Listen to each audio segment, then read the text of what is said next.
नमस्कार लेखक मित्रमैत्रिणींनो, मी अथर्व संगीता देवकर आणि माझ्या या यूट्यूब चॅनलमध्ये तुम्हा सर्वांचं खूप खूप स्वागत आहे. तर आज आपण एका लेख स्पर्धेची माहिती घेणार आहोत. चैत्र पाडवा विशेषांक म्हणजे जसे की दिवाळीमध्ये दिवाळी विशेषांक निघतात, तसेच हा उन्हाळ्यामध्ये निघणारा हा एक विशेषांक आहे. तर ऋतुगंधा चैत्र पाडवा विशेषांक असं हे विशेषांक आहे. तर त्यांनी ही लेखस्पर्धा भरवलेली आहे. तर ही लेखस्पर्धा पूर्णपणे विनामूल्य आहे आणि आपल्या मराठी भाषेला जो राज्यभाषेला की अभिजात भाषेचा दर्जा मिळालेला आहे, त्या निमित्ताच्या अनुषंगाने ही लेखस्पर्धा भरवलेली आहे. त्यामुळे विषयसुद्धा त्या विषयाला अनुसरून असल्याचं आहेत. तर ही स्पर्धा पूर्णपणे विनामूल्य आहे, सगळ्यांसाठी ही स्पर्धा खुली आहे. तर ह्या स्पर्धेसाठी त्यांनी शब्द मर्यादा दिलेली आहे.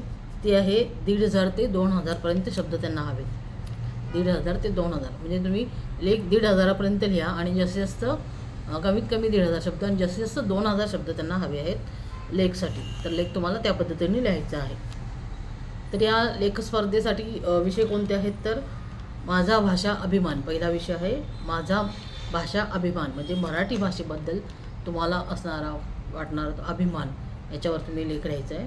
दुसरं आहे मायबोलीची थोरवी म्हणजे आपली मातृभाषा मायभूमी मराठी, हिची थोरवी किंवा हिची महती, आपल्या मराठी भाषेचं महत्त्व काय आहे आणि ते कशा पद्धतीने म्हणजे तुम्ही ते कशा पद्धतीने लिहू शकता. मराठी भाषेला जो अभिजात भाषेचा दर्जा मिळाला आहे, तर तो नक्कीच आपल्या मायबोलीच्या महतीवरून त्याच्या महत्त्वामुळेच तो मिळालेला आहे. तर त्याबद्दल तुम्ही लिहू शकता.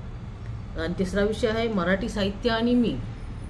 आता तिसरा विषय मराठी साहित्य आणि मी. तर मराठी साहित्य म्हणजे आजपर्यंत अनेक दिग्गज लेखकांनी जसे वपू काळे झाले, अत्रे झाले, मिरासदार झाले, असे बरेचसे लेखिका होऊन गेले, ज्यांनी मराठी साहित्याला एक उंचीवर नेऊन ठेवलं आहे की त्यांचं साहित्य खरंच म्हणजे मराठी भाषेला अगदी त्यांनी जे महत्त्व जे आहे ते ह्यांच्या साहित्यातून वाचल्यावर आपल्याला समजतं की मराठी भाषेचा दर्जा किती मोठा आहे किंवा मराठी भाषेची व्याप्ती किती आहे.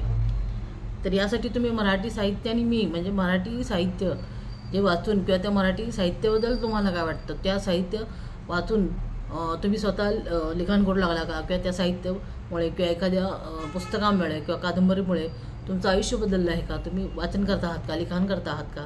तर मराठी साहित्य हे तुम्हाला त्याच्याने तुम्ही कसे तुमच्या जीवनावर काय त्यांचा इम्पॅक्ट आहे किंवा काय प्रभाव पडला आहे हे तुम्ही या तिसऱ्या विषयामध्ये लिहू शकता. तर या तीनपैकी म्हणजे माझा भाषा अभिमान, मायबोलीची थोरवी आणि मराठी साहित्य आणि मी, तर या 3 विषयापैकी एका विषयावरती तुम्हाला लेख लिहायचा आहे.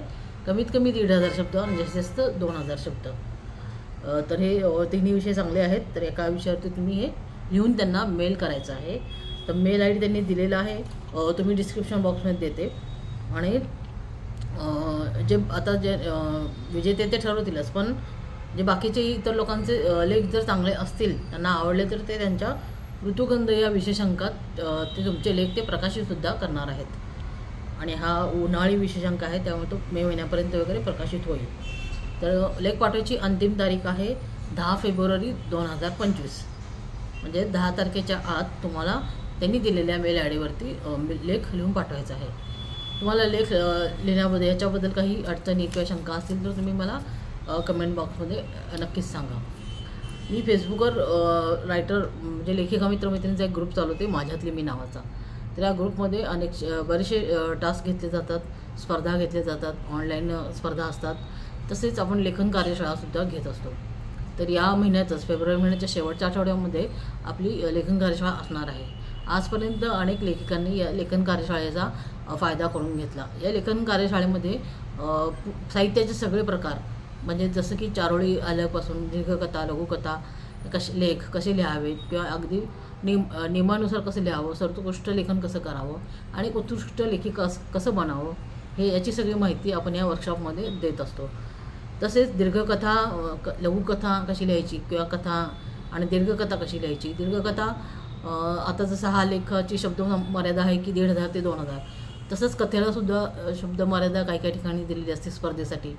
तिथेही त्यांची मागणी असते की आम्हाला 2,000पर्यंत 3,000 शब्दापर्यंत कथा लिहून द्या.